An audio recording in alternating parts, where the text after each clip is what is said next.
After being reincarnated with my beloved wife, we both found ourselves back in the year we first entered university. However, instead of staying close to me, she turned around and went after her childhood crush. She even went as far as to say that I ruined her happiness in the previous life and mocked my incompetence. This time, I was fully awake. I no longer sacrificed the chance to inherit my family's fortune or the opportunity to pursue a top-tier major for her. I was living the life that was meant for me. What I didn't expect, though, was that my wife's crush turned out to be a psychopath who wanted her to take the fall for his crimes. In the end, it was my wife, bruised and battered, who used every trick in the book to beg for my forgiveness, but I never looked back at her again. Chapter 1. When I entered the twilight years of my life, I wrote my wish for the next life with my beloved wife, Evelyn, under the wish wall in the park. In the next life, I still want to be with Evelyn, forever. She was my one true love in this life, but I still hoped for another chance in the next. The next day, when I opened my eyes, I was astonished to find that I had returned to the year I first entered university.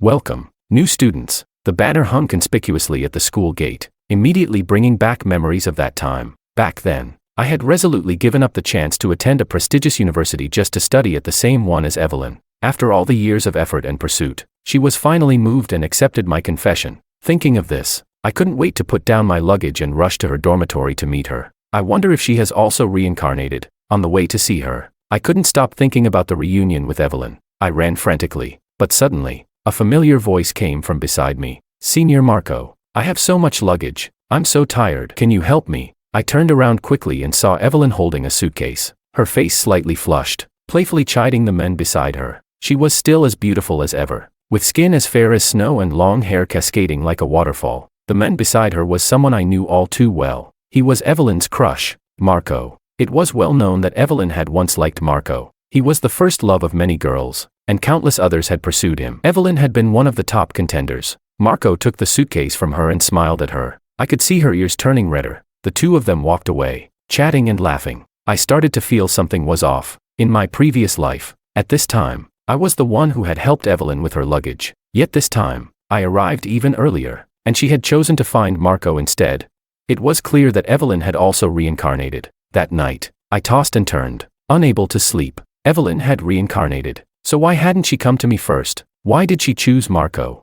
In the end, I couldn't sit still anymore and called her to get to the bottom of it. Evelyn, you've reincarnated too, haven't you? There was a long silence on the other end of the line before she answered with a single word. Yes. I was so overwhelmed with excitement at the thought of both of us being reincarnated that I completely forgot about her and Marco. That's great, Evelyn. Our wish has come true. We'll be together in this life too. I was overjoyed, but I didn't notice that her voice sounded far less enthusiastic. When Evelyn was preparing for her major transfer exams, I reminded her repeatedly, you must study hard and get into my medical program. We've made a promise that this life will be more successful than the last. She agreed without hesitation and spent hours every day in the library, studying for 7 or 8 hours at a time. I was deeply gratified. It seemed that in her previous life, she had felt guilty for not passing the medical exams. This time, she was determined to study hard for the both of us. I was the only person in Evelyn's heart. That day, she must have just run into Marco by chance. I dreamed every day of us having a wonderful university life in the same major. I even fantasized about the future, where we would continue to study medicine and become a remarkable couple in the field.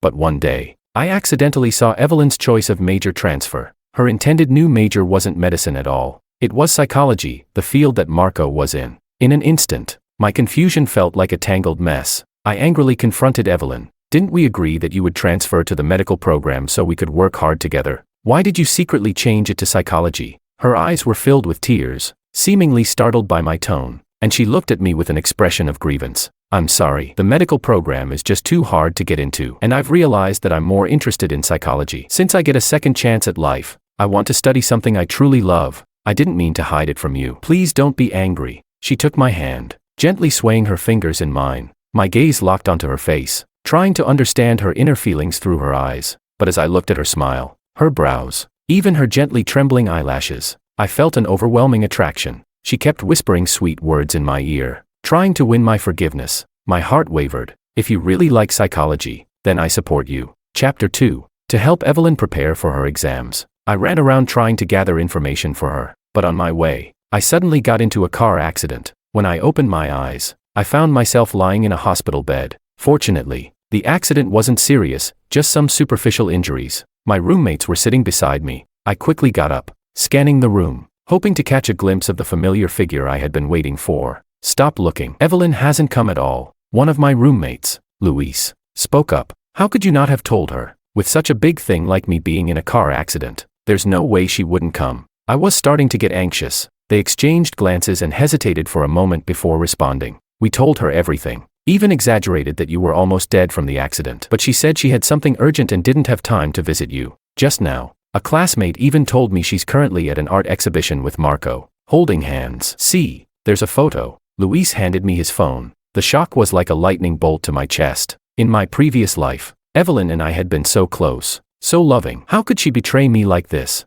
Ignoring my roommate's objections and the pain from my injuries, I rushed out of the hospital, determined to find Evelyn. This time, I had to get to the bottom of it. Meeting you was such a blessing. Actually, this song is dedicated to someone special. I've liked him for a long time, but today, I don't want to keep this inside anymore. I want to express my feelings right here. Evelyn stood in the middle of the playground, nervously fiddling with the hem of her clothes, a faint blush coloring her cheeks. I had rushed back to campus, only to stumble upon this scene. My steps froze. I held my breath, praying that Evelyn wouldn't say those words. Marco, I've liked you for a long time. Will you be with me? She shouted into the microphone, her confession echoing across the entire playground. In an instant, everyone's gaze shifted toward Marco, and the crowd began to cheer. Say yes, say yes, say yes. My heart skipped a beat. My suspicions were true. Luis and the others hadn't lied to me. Marco was pushed toward Evelyn by the crowd. The two of them stood together, a perfect match. Evelyn, I like you too. Marco gently cupped her face, gazing into her eyes with affection. Evelyn smiled, and I had never seen her smile so brightly. Oh, they're together. They embraced on stage as the crowd's cheers grew louder and louder. The shrill cries pierced my ears. No one noticed me standing in the corner, my heart breaking with each passing second. Chapter 3. Why? I stared at the familiar yet unfamiliar figure in front of me, my voice trembling. Upon seeing me, Evelyn looked shocked. Luis said you were almost dead after being hit by a car. How come you're still standing here in one piece? Her words were like a cold slap to my face. So she really wanted me to die, just so she could be with Marco in this life. Evelyn stopped pretending and bluntly laid everything out. Gabriel, do you know why I was reincarnated to this day? Because the wish I wrote on the wish wall was that if I could go back, I would definitely be with Marco. There wasn't a trace of guilt in her eyes. She spoke as if everything was perfectly natural. Evelyn, I was reincarnated for you. You're the only person left in this world for me, and you promised me. How could you just abandon me? I felt an overwhelming sense of despair. She let out a cold laugh. I was never happy with you. It was you who ruined my beautiful life in the last life. My life has been given a second chance, and I'm begging you, stop preventing me from having a better life. Being with you is painful enough. You have no money, no ability to give me a good life. Ask yourself, do you really deserve me? She spoke through her tears, as though I was the one who had betrayed her. In the previous life, I had sacrificed everything for her. I gave up the chance to attend a prestigious school and inherit a family fortune. I even transferred out of a top-tier major to join the one she was in, ruining my own future. I had given up everything for her, only to find out that she was now using all of that as ammunition to mock me. Everything I had done for her seemed worthless in her eyes. Suddenly, Marco appeared by Evelyn's side. Evelyn, it's getting late. Let me walk you back to your dorm, he said, carefully draping a coat over her shoulders. Evelyn's eyes lit up the moment she saw Marco. Sure, let's go. Before leaving, she turned around and sneered at me. Gabriel, no wonder your parents don't want you. You might as well stay an orphan for the rest of your life. Indeed, the people closest to you always know where to twist the knife. But the thing is, I'm not an orphan. Not only am I not an orphan, but my family also owns several hospitals, and my parents are fairly well known in the medical field. In the previous life, after cutting ties with my family, I had lied to Evelyn about my true background, telling her that I had been abandoned by my parents since childhood, that I was an orphan. She had always appeared so sympathetic, consoling me with kind words. I never knew that beneath her seemingly understanding exterior, she had been secretly rejoicing in my misfortune. This time, with my reincarnation, I had finally seen through the true nature of the person I had once shared my life with. In the previous life, my father had been heartbroken when he found out that I had severed ties with him for Evelyn, and he died from the emotional strain. But I was too stubborn to visit him for his last moments. The guilt I felt now was unbearable. Thankfully, in this life, I hadn't completely cut ties with my family yet. We were only in a cold war. This time, I wasn't going to leave any regrets behind. I immediately dialed my father's number. Father, I'm sorry. I've realized that I can't throw away my future for a woman. I will pursue a career in medicine and inherit the family business. Now, I would show Evelyn that without her, I could still become someone who wasn't just a penniless orphan. I soon reconciled with my family and took on some responsibilities in our business. One day, my father suddenly took me to meet someone. It was my childhood friend, Angelica. Our families had always been close, and when we were young, our parents joked about arranging a marriage between us. After I severed ties with my family, I had lost contact with her. I heard that when my father passed, Angelica had been by his side. I suddenly felt a sense of guilt toward her. When our eyes met, I saw that her eyes were slightly red, and her body trembled, as if she was about to cry. Angelica was always a strong-willed girl. I had never seen her like this before. My father reached out to pat her on the shoulder, but she flinched in fear, covering her ears and crouching down on the ground. Please, don't take me back. I don't want to be with Marco anymore. Hearing Marco's name froze me in place. I quickly searched through my memories from the previous life. After I left the Chief family and got together with Evelyn, I had heard that Angelica and Marco had gotten married. Seeing her in this distressed state, doubts started creeping into my mind. Why would she shout Marco's name now, when she didn't even know him at this point? I pulled her aside, trying to calm her down while questioning her. Angelica, don't be afraid. What happened with Marco? Marco, he's a monster. He beats me every day and locks me up at home. He even tried to strangle me. At that moment, I was 100% sure I wasn't the only one who had been reincarnated. Angelica, don't worry. Now you have a second chance. I tested her a little. Sure enough, she looked up at me with wide eyes. You've been reincarnated too. I nodded and explained everything that had happened. Evelyn is really that kind of person. She deserves to be with a devil like Marco. After hearing my story, Angelica was furious. From her, I learned that while Marco appeared to be a charming and gentlemanly figure on the surface, he was actually a violent psychopath behind closed doors. In the previous life, because I had cut ties with my family, the arranged marriage between the Jean and Chief families had been cancelled. Marco went on to become a small-time celebrity in the entertainment industry. Angelica's father, in order to secure his position in the company, had forced her to marry Marco. Thinking about how all of this misfortune had happened to Angelica because of me, I felt deeply guilty. This time, I wasn't going to let her down. I reached out and took her hand, leading her toward my father. Father, the marriage contract we made when we were children now seems like a good time to fulfill it. Chapter 4. The news of my engagement to Angelica spread quickly. None of my classmates knew the truth about my family situation. They only knew that Angelica was the daughter of the Jean family. They all assumed I had latched onto a rich woman and was living off her wealth. Your ambition is huge. You accused me of betraying you, and now, just days after I dumped you, you've latched onto a rich woman, and you still have the nerve to call me the traitor. I think you were plotting this all along. One day, while at school, I ran into Evelyn and Marco again. Evelyn took the opportunity to mock me, her tone sharp and venomous. It was such a stark contrast to the kind and graceful person she used to be in the past. She must have been feeling some kind of discomfort about the fact that I'd moved on so quickly and found someone like Angelica. Well, I have no money or ability, and I'm tired of trying. This is just how it is. Instead of being bothered by her mocking, I deliberately tightened my grip on Angelica's hand, wanting to flaunt it in front of her. Evelyn, seeing that I wasn't angry and was even showing affection for Angelica, seemed to lose her composure. She tried to badmouth me in front of Angelica. Beauty, what's so good about him? He's poor, and he has no outstanding abilities. I advise you not to waste your time on someone like him. Angelica, true to her straightforward nature, didn't even acknowledge Evelyn. Instead, she shot her a big eye roll. Stop wasting time here. Didn't your father open a hospital near the city center? He asked me to go see it with you. Evelyn's expression turned sour at those words, but then, she let out a self-assured laugh. Ha ha ha. So he lied to you about his family owning hospitals. I knew there had to be something off. He's just an orphan abandoned by his biological parents, who happened to study medicine. Don't let him fool you. I casually took out a business card from my pocket and handed it to Evelyn, who was still laughing. I'm Gabriel, son of Chi Xian. My family owns many private hospitals. Oh, and the one you often visit, that's probably one of ours. This is my childhood friend, Angelica, the daughter of Jean Group, not some random rich woman. At that moment, Evelyn stopped laughing. That evening, Angelica told me that Marco had been reincarnated as well. Today, when we ran into each other, Marco kept staring at me. I knew he must have reincarnated with me. I was so scared. I got goosebumps. After some analysis, we concluded that Marco was likely deliberately approaching Evelyn. If it had been that easy for Evelyn to win over Marco in the past, she wouldn't have ended up with me later. I couldn't wait to see how she would react when she discovered that her longtime crush was actually a devil in disguise.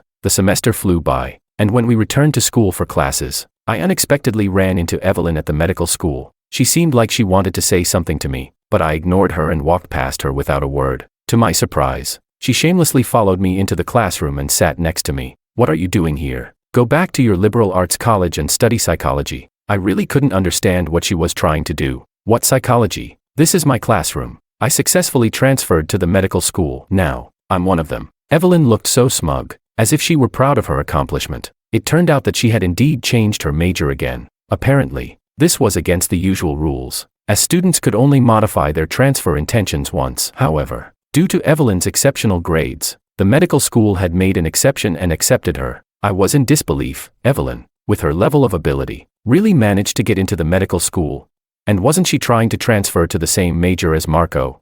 But I didn't think too much about it. I grabbed my backpack and moved my seat, clearly rejecting the idea of sitting next to her. After class, Evelyn, like a persistent pest, clung to me. "Gabriel, please don't be mad. Look, I worked so hard to get into the major that I couldn't even dream of in my last life. Before, I was wrong. We were together for so long, and in my past life, you were so good to me. You wouldn't want to abandon me in this life, right?" She tried to reach for my hand, but without hesitation, I pulled it away. "Stay away from me." Turning around, I saw Angelica waiting for me in the crowd. Ignoring Evelyn's pleas, I walked straight toward Angelica. "Gabriel." Angelica's expression was serious. "Just now, Marco came to me and tried to get back together." Chapter 5. Both Angelica and I agreed that this was all part of Marco's scheme, and we chose not to respond to either of them. Evelyn continued to cling to me every day, but each time, I decisively rejected her. A few days later, she suddenly disappeared, not coming to school for several days. I didn't think much of it. After all, in this life,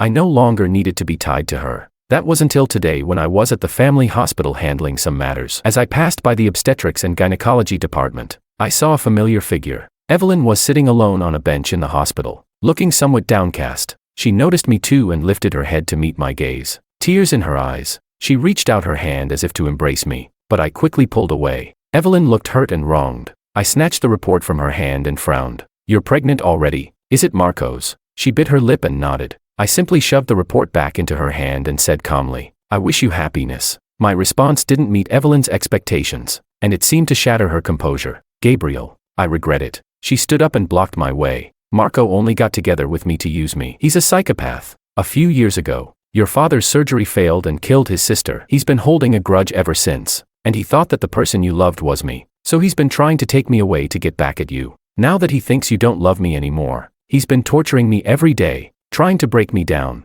Evelyn slowly rolled up her sleeve, revealing a dense cluster of scars that were horrific to look at. No wonder Marco had gone back to beg Angelica for reconciliation. Everything he did was aimed at me. "So, what do you want now?" Seeing that she was willing to explain some of the truth, I reluctantly stopped. "Gabriel, take me with you, please. With your family's power, it'd be easy for you to get someone out of Marco's hands. I'll have the baby and let it take your surname." "Okay, I know we've never had children before, and I know that was your greatest regret in your past life. I also know you love kids, don't you?" I stupidly thought that Evelyn's attempt at reconciliation was heartfelt, only to realize she wanted me to be her fallback. Evelyn still thought I was some kind of naive fool who would agree to anything. She looked at me eagerly, as if she believed I would certainly say yes. "You're insane." I forcefully shoved Evelyn away, watching her fall heavily to the ground. Without a second glance, I turned and walked away, not even bothering to help her up. "Gabriel, I've already apologized to you, and you still dare to treat me like this.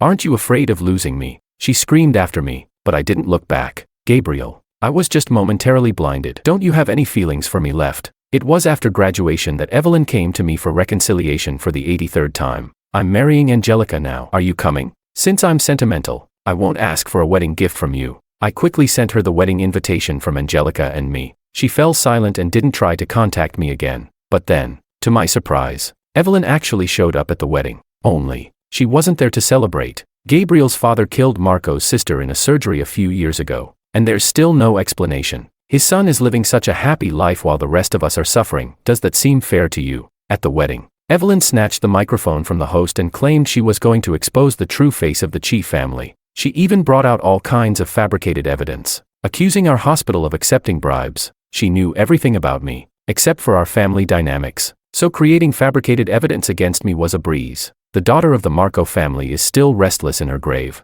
and their family isn't taking responsibility while they continue to thrive. How can this be fair? Evelyn managed to stir up the crowd's emotions. Some people even stood up to lead the charge, urging Angelica to open her eyes and not marry me. The scene immediately descended into chaos, with people telling Angelica to reconsider and not marry me. Before the wedding could even finish, the search term, "Chief Family Hospital Kills People," skyrocketed to the trending list. Evelyn clearly wanted to destroy me, and take down the entire Chief family with it. "Miss Jean, aren't you leaving yet? If you don't escape this wedding soon, the police will come to arrest Gabriel, and they'll arrest both of you." Evelyn seemed pleased with the crowd's reaction, even taunting Angelica with her words. Angelica didn't respond to her. She simply bent down and picked up the microphone that had fallen to the ground. "I, Angelica, am marrying Gabriel, willingly. Not only me, but even if something happens to the Chief family, the entire Jean group will stand by them." Without following the usual wedding procedures, Angelica immediately took out the ring and slipped it onto her finger. The whole venue fell silent. It was as if everyone had been stunned by Angelica's powerful aura. She then smoothly slid the ring onto my finger as well. She even shot Evelyn a victorious glance. Evelyn's face twisted in fury. Others no longer dared to speak, silently returning to their seats. In the end, the incident still had a certain impact on the Chief family. Luckily, Jean Group continued to support us, which helped us weather this storm. My father fell gravely ill because of the incident. He had always felt guilty about Marco's sister's death, but the truth was, her death had occurred because she didn't follow medical advice, causing her condition to relapse. Ultimately, she died on the operating table. My father's medical skills were renowned, yet he couldn't save her. The Marco family, however, blamed everything on him. Not long after, news came that Evelyn had married Marco. I couldn't help but sneer. No wonder Evelyn had fought so hard to ruin my wedding. It was all for a name, to get her place. After everything Marco had done to her, she was quick to return to him once he gave her a bit of sweetness. To my surprise, just days after Evelyn and Marco's marriage, something went terribly wrong. "Gabriel, please, save me. I can't take Marco anymore." Evelyn was kneeling at my doorstep, crying hysterically, her hair a mess, looking utterly disheveled. "Marco, he killed my daughter with his own hands. She was his biological daughter. All she did was say one thing, and he killed her." Her emotions were so wild, it seemed like she was nearing the brink of collapse. Anyone who heard this would feel sympathy, and Angelica hesitated for a moment, wanting to open the door for her, but I stopped her. "Don't you remember what happened at the wedding? If Marco calls her back with a snap of his fingers, she'll go right back to him, and we'll be the ones who suffer." Angelica thought for a while, then nodded, pulling her hand back. "Gabriel, I'm begging you. What's wrong with me? I was tricked by Marco last time. He told me you and Angelica had already been together, so I ruined your wedding out of spite. I was just too emotional. Please don't ignore me." Faced with her pleading, I responded coldly, "Marco didn't lie to you. We've been engaged for a long time. We've been together since childhood." She froze, then collapsed onto the ground in shock.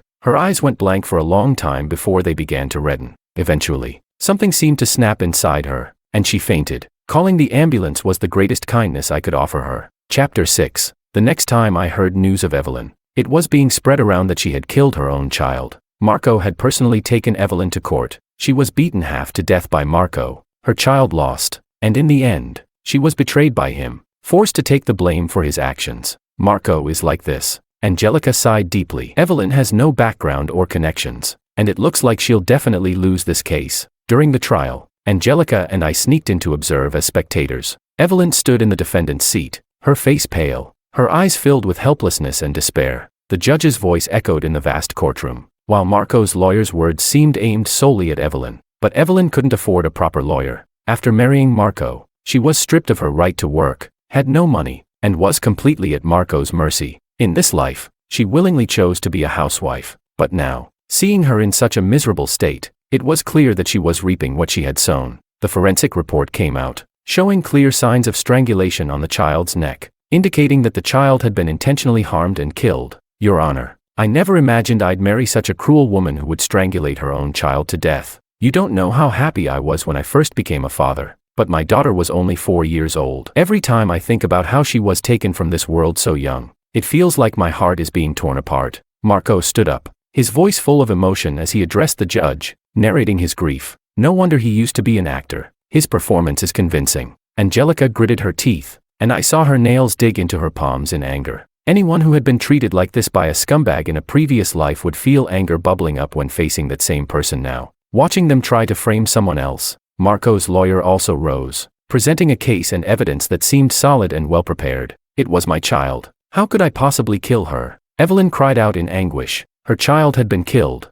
and now she was forced to take the fall for the murderer. It was beyond what any ordinary person could endure. Evelyn completely broke down in the courtroom, her appearance unrecognizable in her hysterical state. She lifted her tearful eyes and caught sight of me sitting in the audience. She hesitated for a moment. Her gaze was filled with sorrow, as though there was something she couldn't express. My heart was conflicted, but I didn't know what to do, so I averted my eyes, avoiding her gaze, though Marco held the upper hand in the courtroom. In the end, it was still an unfair fight. After all, a powerful man like Marco trying to pin a crime on a fragile woman was still lacking in concrete evidence. The preliminary trial ended, and the judge couldn't yet determine her guilt, but I suspect Evelyn wouldn't be able to survive the next appeal. Gabriel. As I stood up to leave, I suddenly heard Evelyn call my name from behind. I turned around, and saw the tears sliding down Evelyn's cheeks, her shoulders trembling. I hadn't expected that when we finally met face to face again, I would be thriving in the medical field, while Evelyn had fallen into hell. I'm sorry, I can't help you.